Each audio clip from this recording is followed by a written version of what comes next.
Hello दोस्तों, मैं क़मर अब्बास आप लोगों का अपने ही YouTube channel Abbas study centre पे खैर मकदम करता हूं।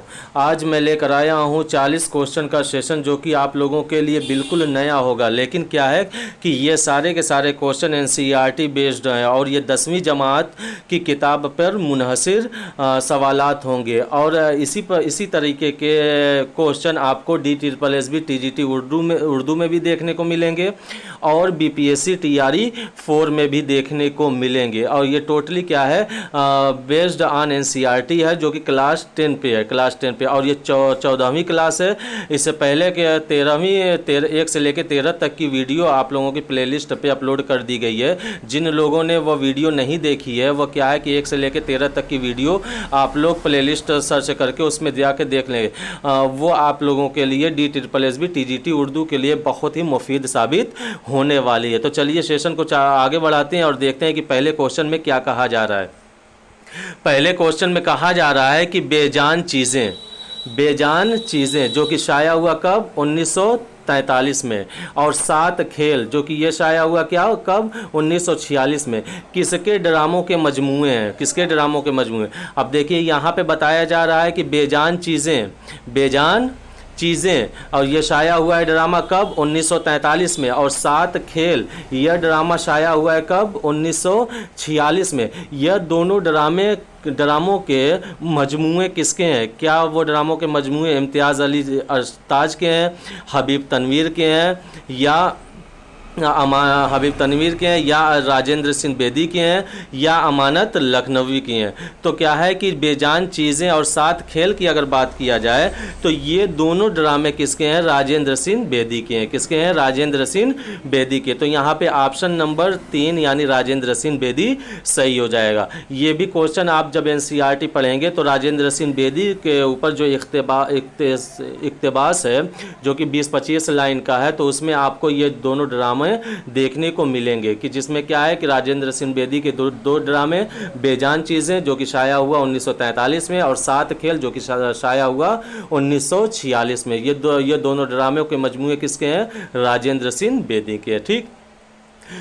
अगले क्वेश्चन की तरफ बढ़ते हैं कि जिसमें कहा जा रहा है कि मिर्ज़ा गालिब, देवदास, मधुमती और अनुराधा। अब देखिए ये इतने सारे किसके मकालमे हैं? अब ये सब के सब क्या है? मकालमे हैं, चाहे वो मिर्ज़ा गालिब हो, देवदास हो, मधुमती हो या अनुराधा हो, ये सब के सब मकालमे हैं। लेकिन ये इस मकालमे के तख्लीक़कार के बारे में पूछा जा रहा है कि ये किसके मकालमे हैं? क्या वो सर सैयद अहमद ख़ान के हैं, मुंशी प्रेमचंद के हैं, या कृष्णचंद्र के हैं, या राजेंद्र सिंह बेदी के? तो मकालमा मिर्ज़ा गालिब, देवदास, मधुमती और अनुराधा, ये सब के सब मकालमे में है किसके? राजेंद्र सिंह बेदी के। तो यहाँ पे ऑप्शन नंबर 4 यानी राजेंद्र सिंह बेदी सही हो जाएगा। ठीक, अगले क्वेश्चन में कहा जा रहा है कि जलियांवाला बाग के सानहे पर लिखा हुआ अफसाना कौन सा है? जो कि जलियांवाला बाग जो कि 1919 में हुआ था, अब उस सानहे पर कौन सा ड्रामा लिखा गया? क्या स्याह हाशिए लिखा गया? कौन सा अफसाना लिखा गया? क्या स्याह हाशिए लिखा गया, नया कानून लिखा गया, ठंडा गोश्त लिखा गया, या तमाशा लिखा गया? तो जलियांवाला बाग के अगर वाक़यात पर मबनी अगर अफसाना देखा जाए तो इस अफसाने पर जो लिखा हुआ है वह क्या है? वह तमाशा है। क्या है? तमाशा। तो यहाँ पे ऑप्शन नंबर 4 यानी तमाशा सही हो जाएगा। तमाशा ही वो अफसाना है कि जो कि पूरा का पूरा किस पे लिखा हुआ है? जलियांवाला बाग के सानहे पर लिखा हुआ अफसाना हो। कौन सा अफसाना है?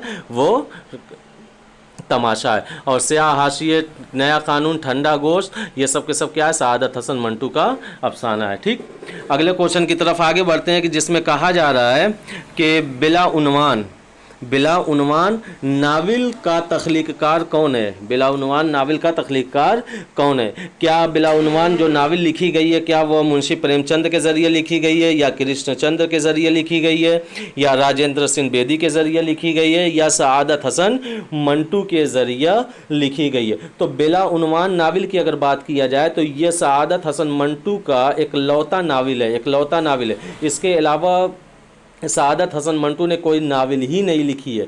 तो वो जो सआदत हसन मंटू ने जो इकलौता नावल लिखा है तो उसी का नाम है क्या? बिला उन्वान।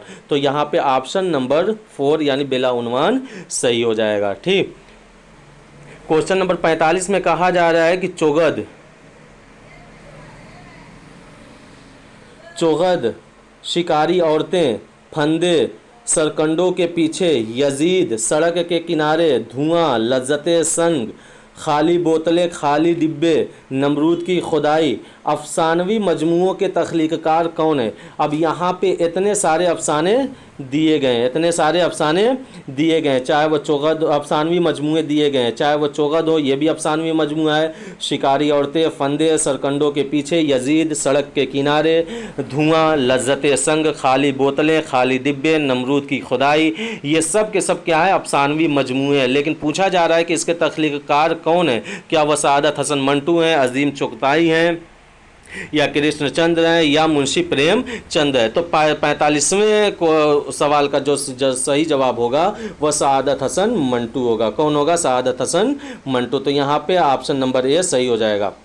यहाँ पे 45वां इस वजह से कहा जा रहा है कि जो क्लास 13 में हम लोगों ने क्या है कि जो 1 से लेकर 40 तक क्वेश्चन को सॉल्व कर लिया गया था, उसी में ऐड करके 41, 42, 43 आज के सेशन में हम लोग 80 क्वेश्चन तक सॉल्व करेंगे। ठीक, तो यहाँ पे क्या है 45वें क्वेश्चन का जो सही जवाब होगा वो क्या होगा? सआदत हसन मंटू होगा। ठीक, क्वेश्चन नंबर 46 में कहा जा रहा है कि मंगू कूचुआ सआदत हसन मंटू के किस अफसाने का किरदार है? क्या वो ठंडा गोश्त का है, यजीद का है, नया कानून का है, या नमरूद की खुदाई का है? तो मंगू कोचवा अगर सआदत हसन मंटू के किस अफसाने का किरदार है तो वह किसका है? नया कानून का है। किसका है? नया कानून का है। तो ये नया कानून क्या है? सआदत हसन मंटू का अफसाना।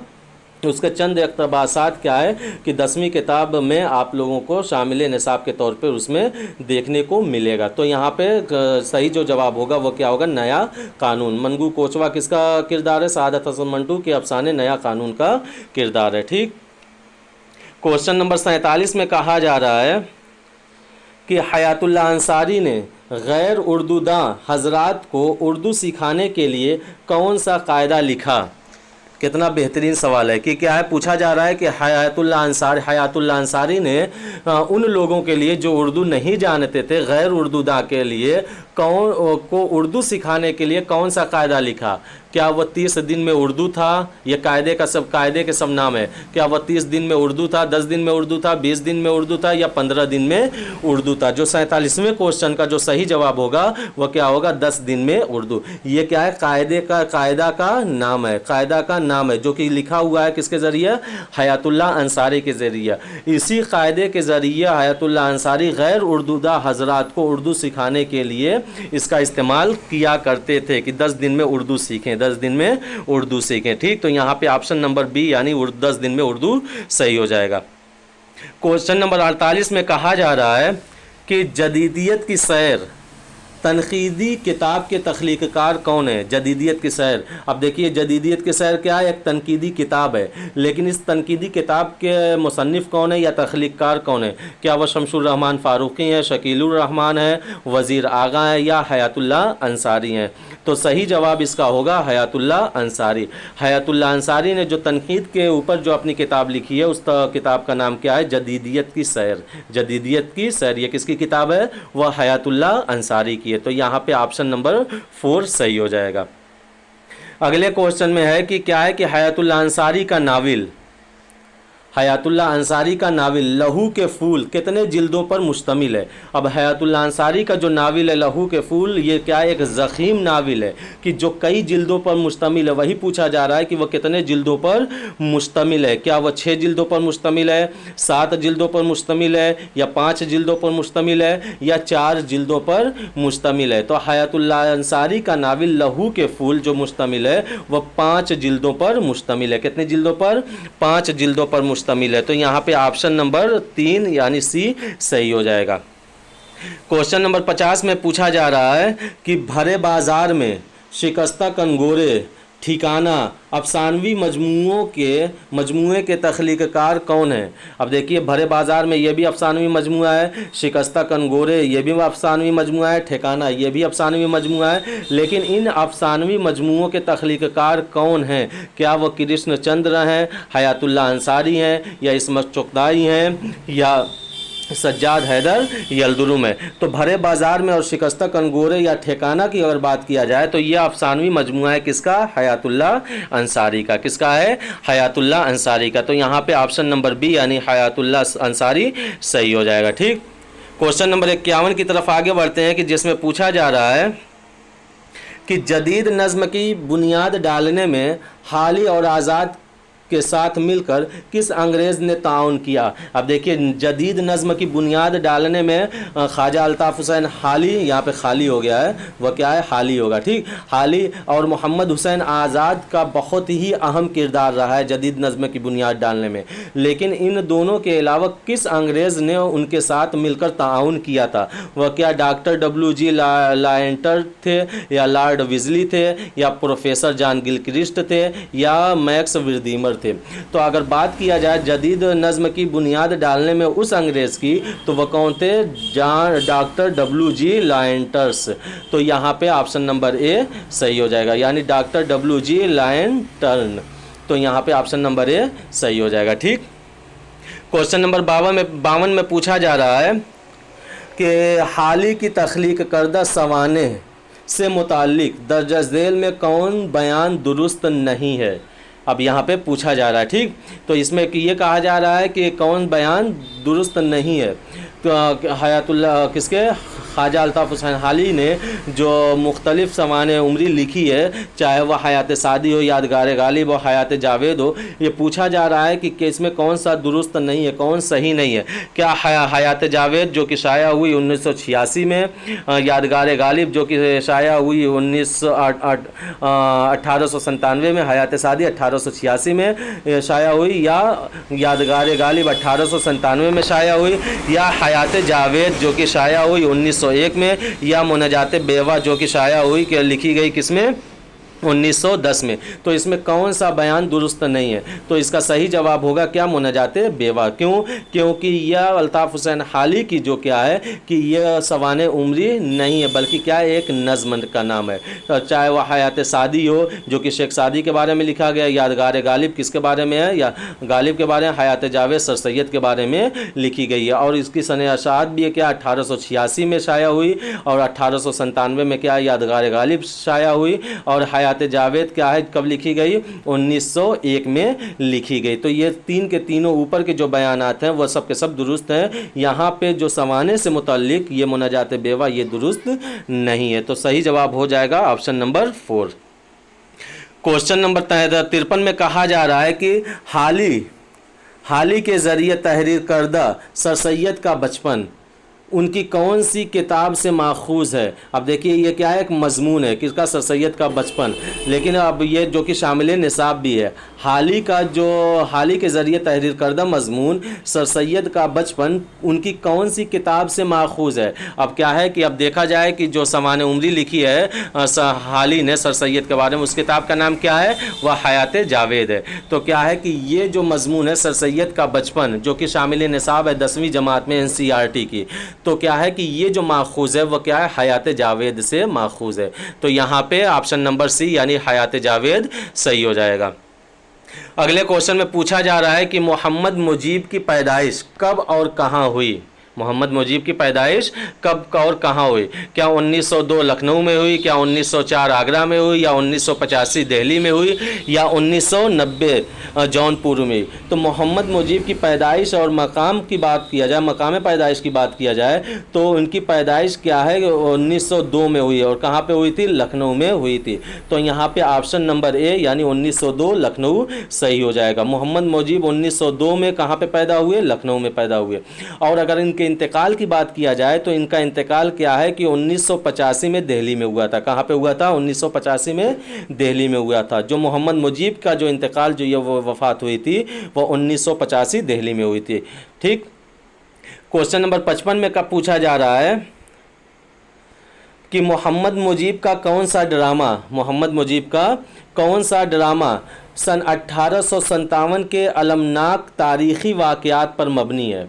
अलमनाक तारीखी वाक़यात पर मबनी है। मोहम्मद मुजीब का कौन सा ड्रामा था? क्या वह खेती था, खाना जंगी था, आजमाइश था या दूसरी शाम था? तो 55वें नंबर में जो 55 क्वेश्चन में पूछा जा रहा है कि मोहम्मद मुजीब ने वह कौन सा ड्रामा लिखा जो कि 1857 में जो जंग आज़ादी हुई थी उसके अलमनाक तारीखी वाक़यात पर मबनी था। तो मोहम्मद मुजीब का वो ड्रामा कौन सा था? वह आजमाइश था। क्या था? मोहम्मद मुजीब का ड्रामा आजमाइश था। तो यहाँ पे ऑप्शन नंबर सी यानी आजमाइश सही हो जाएगा। 56वें क्वेश्चन में कहा जा रहा है कि जवाहरलाल नेहरू की डिस्कवरी ऑफ इंडिया का तर्जुमा तलाश हिंद के नाम से किसने किया? तलाश हिंद के नाम से किसने किया? क्या मोहम्मद मुजीब ने किया या डॉक्टर सैयद आबिद हुसैन ने किया, मौलवी अब्दुल हक ने किया या इम्तियाज़ अली अर्शी ने किया?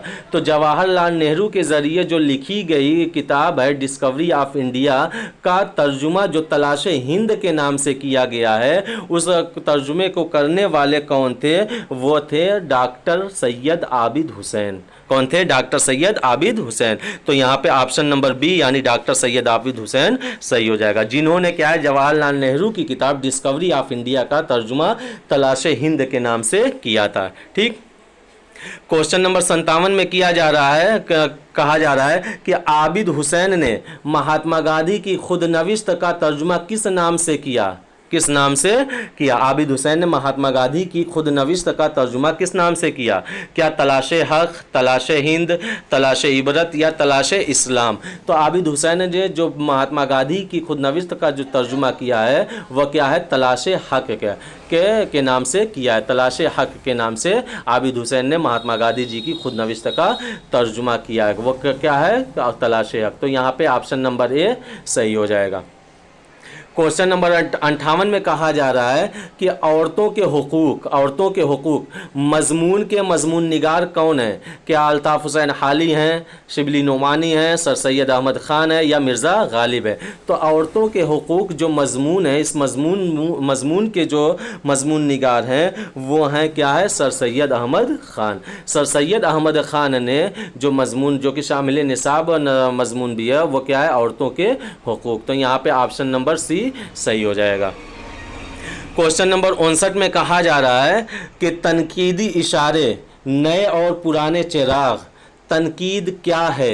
अदब और नज़रिया, मुसर्रत से बसीरत तक, तनकीदी तसानीफ़। यहाँ स्वाद से रहेगा। ठीक, वह गलती हो गई, इसको सही आप लोग कर लीजिएगा। तनकीदी तसानीफ़ के मुसन्निफ़ कौन है? तनकीदी तसानीफ़ के मुसन्निफ़ कौन है? क्या मौलवी अब्दुल हक हैं, आले अहमद सुरूर हैं या इम्तियाज़ अली अर्शी हैं या ख्वाजा अल्ताफ़ हुसैन हाली हैं? तो अब देखिए कितने ये क्या है? सब तनकीदी किताब हैं, चाहे वह तनकीदी इशारे हों, नए और पुराने चिराग हों, तनकीद क्या है, अदब और नज़रिया, मुसर्रत से बसीरत तक, ये सब के सब क्या है? तनकीदी किताब हैं, तनकीदी तसानीफ़ है। लेकिन इन तनकीदी तसानीफ़ के मुसन्निफ़ कौन है? अगर मुसन्निफ़ की बात किया जाए तो वह कौन है? वह आले अहमद सुरूर हैं। कौन है? आले अहमद सुरूर। तो यहाँ पे ऑप्शन नंबर बी यानी आले अहमद सुरूर सही हो जाएगा। ठीक। क्वेश्चन नंबर 60 में पूछा जा रहा है कि दर्जा झेल में आले अहमद सुरूर के शेरी मजमूए हैं। सलसबील हैं, ज़ौक़ जुनू है, ख्वाब और खलिश है, सभी दुरुस्त हैं। अब देखिए आले अहमद सुरूर के शेरी मजमूए कौन कौन से हैं? तो सलसबील भी उन्हीं का शेरी मजमूआ है, ज़ौक़ जुनू भी उन्हीं का शेरी मजमूआ है, ख्वाब और खलिश ये भी आले अहमद सुरूर का शेरी मजमूआ है। तो यहाँ पे 3 का तीनों सही हो जाएगा, यानी हमारा ऑप्शन नंबर 4 सभी दुरुस्त हैं, सही हो जाएगा। चाहे वह सलसबील हो, ज़ौक़ जुनू हो, ख्वाब और खलिश हो, ये सब के सब किसके शेरी मजमूए हैं? वो आले अहमद सुरूर के हैं। तो यहाँ पे 3 का तीनों सही होगा, यानी हमारा ऑप्शन नंबर 4 सभी दुरुस्त है, सही हो जाएगा। क्वेश्चन नंबर 61 में पूछा जा रहा है कि शामिल निसाब मजमून चकबस्त लखनवी सुरूर की किस किताब से माखूज है? सुरूर की किस किताब से माखूज है? क्वेश्चन नंबर 60 में जो पूछा जा रहा है, जो कि शामिल निसाब भी है, क्या? चकबस्त लखनवी। ये तो क्या है कि एक शायर का, एक अदीब का नाम भी है, और साथ साथ क्या है कि इनके ऊपर जो मजमून लिखा गया किसके ज़रिए? आले अहमद सुरूर के ज़रिए। लेकिन ये जो मजमून है चकबस्त की कौन सी किताब से माखूज है? क्या वह नए और पुराने चिराग, से माखूज़ है, क्या तनकीद क्या है इस किताब से माखूज़ है, या अदब और नज़रिया इससे माखूज़ है, या तनकीदी इशारे इससे माखूज़ है। तो चकबस्त लखनवी जो शामिल निसाब मजमून है वह आले अहमद सुरूर की किताब तनकीदी इशारे से माखूज़ है, यानी तनकीदी इशारे किताब से चकबस्त लखनवी मजमून लिया गया है। तो यहाँ पे ऑप्शन नंबर 4 यानी तनकीदी इशारे सही हो जाएगा। क्वेश्चन नंबर 62 में पूछा जा रहा है कि इब्ने इंशा का असल नाम क्या है। इब्ने इंशा का असल नाम क्या है? क्या मुशर्रफ हुसैन ख़ान है, इबादत अली ख़ान है, शेर मोहम्मद ख़ान है, या अब्दुल गफ़्फ़ार ख़ान है? तो इब्ने इंशा का असल नाम क्या है? शेर मोहम्मद ख़ान है। क्या है? शेर मोहम्मद ख़ान। किसका नाम है? इब्ने इंशा का। तो यहाँ पे ऑप्शन नंबर सी यानी इब्ने इंशा का असल नाम क्या है? शेर मोहम्मद ख़ान। ठीक। क्वेश्चन नंबर 63 में पूछा जा रहा है कि आवारागर्दी की डायरी, आवारागर्द की डायरी, दुनिया गोल है, चलना हो तो चीन को चलिए, इब्ने बतूता के ताक़ुब में किसके सफ़रनामे हैं? या अब ये देखिए ये सब के सब सफ़रनामे हैं, चाहे वह आवारागर्द की डायरी हो, दुनिया गोल है, चलना है तो चीन को चलिए, या इब्ने बतूता के ताक़ुब में, ये सब के सब सफ़रनामे हैं। लेकिन ये सफ़रनामे किसके हैं? क्या वो शिबली नोमानी के हैं, सर सैयद अहमद ख़ान के हैं, या इब्ने इंशा के हैं, या आले अहमद सुरूर के हैं? तो ये सब के सब जो सफ़रनामे हैं वह इब्ने इंशा के हैं, इब्ने इंशा के हैं। 2-3 बार इब्ने बतूता के ताक़ुब में आपको नेट के पेपर में भी देखने को मिलेंगे। लेकिन आवारागर्द की डायरी, दुनिया गोल है और चलना है तो चीन को चलिए, ये क्या है कि आपको एनसीईआरटी बुक में आप जो इक्तबास दिया गया है उसमें आपको देखने को मिल जाएंगे। तो यहाँ पे ऑप्शन नंबर सी यानी इब्ने इंशा सही हो जाएगा। ठीक। क्वेश्चन नंबर 64 की तरफ बढ़ते हैं कि जिसमें पूछा जा रहा है कि किस्सा एक कुंवारे का, उर्दू की आखिरी किताब, खुमार गंदुम, मज़ाहिया मज़ामीन के मजमूओं के तख्लीक़कार कौन है? अब देखिए चाहे वो किस्सा एक कुंवारे का हो, उर्दू की आखिरी किताब हो, खुमार गंदुम हो, ये सब के सब क्या है? मज़ाहिया मज़ामीन है। लेकिन इन मज़ाहिया मज़ामीन के मजमूओं के तख्लीक़कार कौन है? क्या वह आले अहमद सुरूर हैं, या पतरस बुखारी हैं, या मुश्ताक अहमद यूसुफ़ी हैं, या इब्ने इंशा हैं? तो किस्सा एक कुंवारे का, उर्दू की आखिरी किताब, या खुमार गंदुम, ये मज़ाहिया मज़ामीन के जो मजमूए हैं वो किसके हैं? इब्ने इंशा के हैं। किसके हैं? इब्ने इंशा के हैं। तो यहाँ पे हमारा ऑप्शन नंबर 4 यानी इब्ने इंशा सही हो जाएगा। ठीक। क्वेश्चन नंबर 65 में पूछा जा रहा है कि मजमून इश्तिहारात ज़रूरी नहीं है कि इब्ने इंशा के किस किताब से माखूज़ है? अब देखिए इश्तिहारात ज़रूरी नहीं है कि, ये क्या है कि ये भी मजमून है जो कि शामिल निसाब मजमून भी है।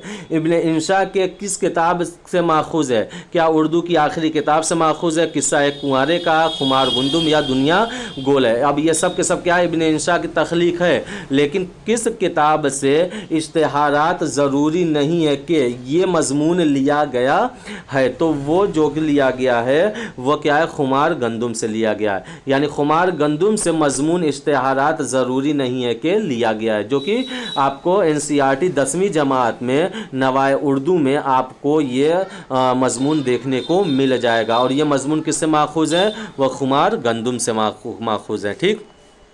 क्वेश्चन नंबर 66 की तरफ बढ़ते हैं जिसमें कहा जा रहा है कि माहौल बचाइए, माहौल बचाइए, मजमून के मजमून निगार कौन है? क्या डॉक्टर असलम परवेज़ हैं, मोहम्मद मुजीब हैं, डॉक्टर जाकिर हुसैन है, या इलियास अयूबी हैं? तो माहौल बचाइए ये भी क्या है? एनसीईआरटी में शामिल निसाब मजमून है। जो इस मजमून के मजमून निगार हैं वो कौन है? डॉक्टर असलम परवेज़ हैं। कौन है? डॉक्टर असलम परवेज़। तो यहाँ पे ऑप्शन नंबर ए यानी डॉक्टर असलम परवेज़ सही हो जाएगा। क्वेश्चन नंबर 67 में कहा जा रहा है कि नवाब शुजाउद्दौला ने किस शायर को बरादरे मन, मुशफ़िक़े मन लिख कर लखनऊ आने के लिए मदऊ किया था? अब देखिए कितना बेहतरीन सवाल है कि नवाब शुजाउद्दौला ने किस शायर को बरादरे मन या मुशफ़िक़े मन लिख कर लखनऊ आने के लिए मदऊ किया था? क्या वो शायर मीर तक़ी मीर थे, या ख्वाजा मीर दर्द थे, या मिर्ज़ा गालिब थे, या मोहम्मद रफ़ी सौदा थे? तो 67वें में जो पूछा जा रहा है कि नवाब शुजाउद्दौला ने जो बरादर मन और मुशफ़िक़ मन जो लिख कर लखनऊ आने के लिए मदऊ किया था वह मोहम्मद रफ़ी सौदा थे। कौन थे? मोहम्मद रफ़ी सौदा थे। तो यहाँ पे ऑप्शन नंबर 4 यानी मोहम्मद रफ़ी सौदा सही हो जाएगा। ठीक।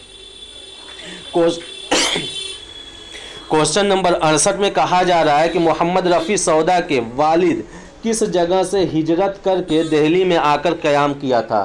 किस जगह से हिजरत करके दिल्ली में आकर क़याम किया था? क्या वो जगह काबुल थी, या खुरासान से आकर क़याम किया था, या अस्फ़हान से आकर क़याम किया था, या कुस्तुनतुनिया से आकर क़याम किया था? तो मोहम्मद रफ़ी सौदा जो क्या है कि उस काबुल से हिजरत करके दिल्ली में आकर क़याम किया था। तो यहाँ पे ऑप्शन नंबर ये सही हो जाएगा। तो यानी मोहम्मद रफ़ी सौदा के जो आबा व अजदाद थे वो काबुल के रहने वाले थे, और मोहम्मद रफ़ी सौदा के वालिदे बुजुर्गवार क्या है, काबुल छोड़कर हिजरत करके दिल्ली में आकर क़याम किया था। ठीक। तो यहाँ पे ऑप्शन नंबर ए यानी काबुल सही हो जाएगा। क्वेश्चन नंबर 69 में कहा जा रहा है 69 में कहा जा रहा है कि सौदा और ज़ौक़ ने शायरी की किस सिन्फ़ को बुलंदी तक पहुँचाया? ये तो बहुत आसान क्वेश्चन है। क्या वो गज़ल है, कसीदा है, मसनवी है, या नज़्म है? तो सौदा और ज़ौक़ क्या ये मशहूर शायर भी हैं किसके? कसीदा के।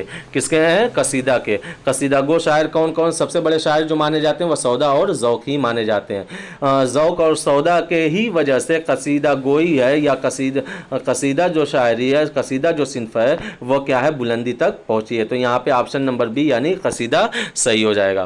क्वेश्चन नंबर 70 में कहा जा रहा है कि मोहम्मद रफ़ी सौदा शुरुआती दौर में अपने फ़ारसी अशार किसको दिखाया करते थे, यानी चेक कराया करते थे, जचवाया करते थे? क्या वह शाह हातिम थे, मिर्ज़ा गालिब थे, या मीर तक़ी मीर थे, या सुलेमान कुली खान वद्दाद थे? तो मोहम्मद रफ़ी सौदा जो शुरुआती दौर में अपने फ़ारसी के अशार जो चेक करवाया करते थे वो कौन थे? वो आपके सुलेमान कुली खान वद्दाद थे। कौन थे? सुलेमान कुली खान वद्दाद थे, जिसको मोहम्मद रफ़ी सौदा अपना शुरुआती दौर में फ़ारसी के अशार चेक कराया करते थे। तो यहाँ पे ऑप्शन नंबर 4 यानी सुलेमान कुली खान वद्दाद सही हो जाएगा।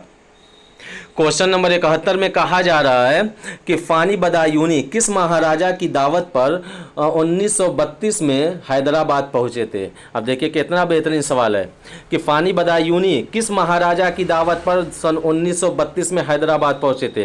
क्या वह महाराजा रमेश प्रसाद थे, या महाराजा किशन प्रसाद थे, या महाराजा मुकेश प्रसाद थे, या महाराजा अभिषेक कुंवर थे? तो क्या है कि फ़ानी बदायूनी को जिस महाराजा ने दावत दी थी वो महाराजा कौन थे? महाराजा किशन प्रसाद थे। कौन थे? महाराजा किशन प्रसाद थे, जिन्होंने दावत देकर 1932 में फ़ानी बदायूनी को क्या है हैदराबाद बुलाया था। ठीक। तो वो कौन थे? महाराजा किशन प्रसाद थे। यहाँ पे ऑप्शन नंबर बी सही हो जाएगा। क्वेश्चन नंबर 72 में कहा जा रहा है कि सुरूदे ज़िंदगी निशात रूह शेरी मजमूओं के तख्लीक़कार कौन है? क्या वो जोश मली आबादी हैं, फ़ैज़ अहमद फ़ैज़ हैं, असगर गोंडवी हैं, या राहत इंदौरी हैं? तो 72वें क्वेश्चन में जो पूछा जा रहा है कि सुरूदे ज़िंदगी और निशात रूह यह शेरी जो मजमू हैं वह किसके हैं? असगर गोंडवी के हैं। क्या है? असगर हुसैन गोंडवी। असगर गोंडवी का पूरा नाम क्या है? असगर हुसैन गोंडवी। तो यहाँ पे ऑप्शन नंबर सी यानी असगर हुसैन गोंडवी सही हो जाएगा। क्वेश्चन नंबर 73 में पूछा जा रहा है कि यास यगाना चंगेज़ी ने अपने शेरी मजमूए आयात विजदानी के दिबाचे में अपने आप को किस नाम से ताबीर किया है? देखिए आज की डेट में मैंने इसको क्या है कि अपने टेलीग्राम अब्बास स्टडी सेंटर पे टेलीग्राम चैनल पर इसको एज अ क्विज़ क्या है दिया भी था, जिसमें बहुत से लोगों का उसका अगर देखा जाए तो रेशियो निकाला जाए तो आप लोगों के बहुत सी क्वेश्चन गलत हुए थे। तो क्या यास यगाना चंगेज़ी ने अपने शेरी मजमूए आयात विजदानी के दिबाचे में जिस नाम से अपने आप को जिस नाम से ताबीर किया है वो क्या है कि मिर्ज़ा मुराद बैग शिराजी है। मिर्ज़ा मुराद बैग शिराजी। इसमें ना वाजिद अली हुसैन है, इनका पूरा नाम क्या है कि मिर्ज़ा वाजिद हुसैन है। किसका? यास यगाना चंगेज़ी चंगेज़ी का, और इनको गालिब शिकन के नाम से भी जाना जाता है, उनको गालिब शिकन के नाम से भी जाना जाता है। लेकिन क्या है कि जो यास यगाना चंगेज़ी ने अपने शेरी मजमूए आयात विजदानी में के दिबाचे में जो अपने आप को जिस नाम से पुकारा है वह क्या है, मिर्ज़ा मुराद बैग शिराजी है। ठीक, तो यहाँ पे ऑप्शन नंबर बी सही हो जाएगा, और इनको गालिब शिकन के नाम से भी जाना जाता है। क्वेश्चन नंबर 74 में पूछा जा रहा है कि गुलाम हुसैन वहीद किस शायर के शायरी की इस्लाह किया करते थे, किस शायर के शायरी की इस्लाह किया करते थे? क्या वो नज़ीर अकबर आबादी थे, या अकबर इलाहाबादी थे, या जोशमली आबादी थे, या फिराक गोरखपुरी थे? यहाँ पे बड़ा काफ रहेगा। ठीक, फिराक गोरखपुरी थी। तो गुलाम हुसैन वहीद की अगर बात किया जाए, क्या है कि ये अकबर इलाहाबादी की शायरी की इस्लाह किया करते थे। ठीक, तो यहाँ पे ऑप्शन नंबर बी यानी अकबर इलाहाबादी सही हो जाएगा। क्वेश्चन नंबर 75 में पूछा जा रहा है कि दर्ज झेल में अल्लामा इकबाल का उर्दू और फ़ारसी कलाम का मुश्तरक मजमुआ कौन सा है? क्या वह बांगे दरा है, बाले जिब्रील है, ज़रब कलीम है, या अरमगाने हिजाज़ है? अब देखिए ये चार के चारों कलाम किसके हैं, मजमुए कलाम किसके हैं? अल्लामा इकबाल के हैं। और इसकी सन तसनीफ़ की बात किया जाए, अशात की बात किया जाए तो बांगे दरा जो कि 1924 में शाया हुआ, और बाले जिब्रील क्या 1934 में, और ज़रब कलीम क्या 1936 में, और अरमगाने हिजाज़ क्या 1938 में। और अरमगाने हिजाज़ ही वो क्या है कि शेरी मजमुआ है, कलाम का मजमुआ है कि जिसमें क्या है अल्लामा इकबाल ने अपने फ़ारसी और उर्दू दोनों कलाम को क्या है कि मखलूत किया है, मिलाया है, यानी मुश्तरक मजमुआ कहलाता है। उर्दू और फ़ारसी दोनों कलाम का मुश्तरक मजमुआ कहलाता है। कौन? अरमगाने हिजाज़। तो यहाँ पे ऑप्शन नंबर 4 यानी अरमगाने हिजाज़ सही हो जाएगा।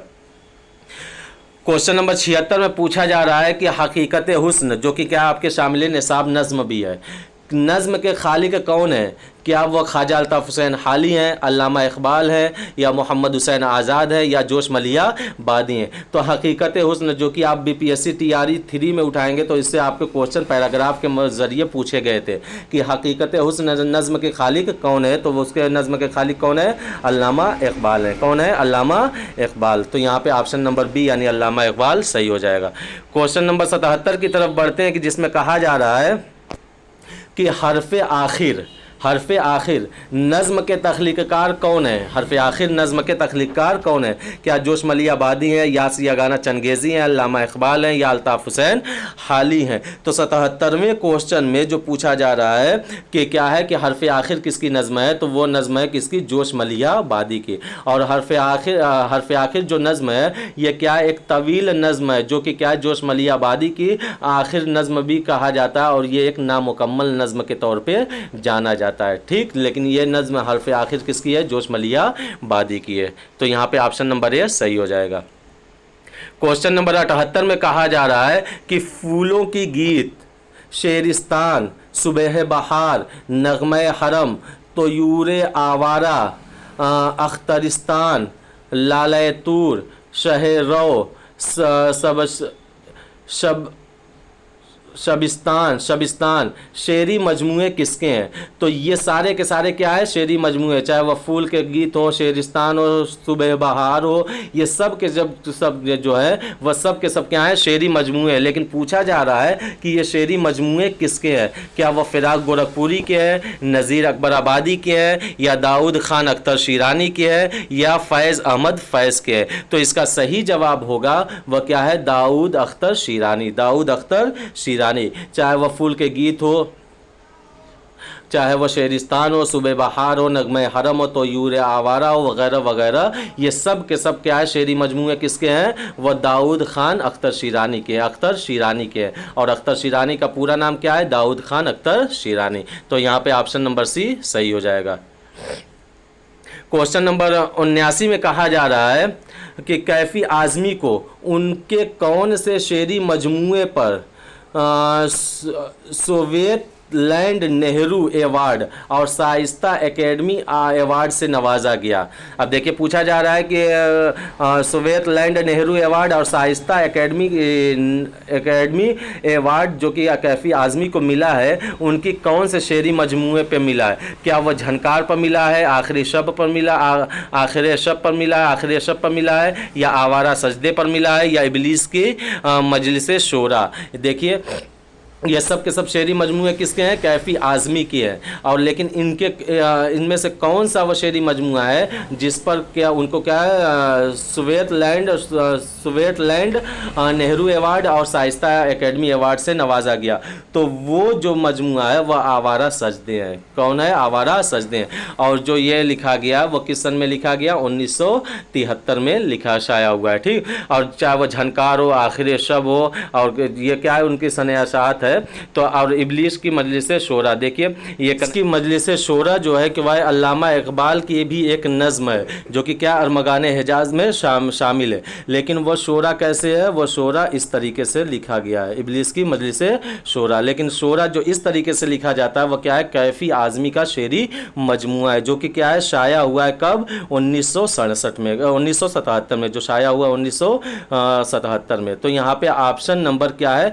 सी सही हो जाएगा। ऑप्शन यानी आवारा सजदे के शेरी मजमूए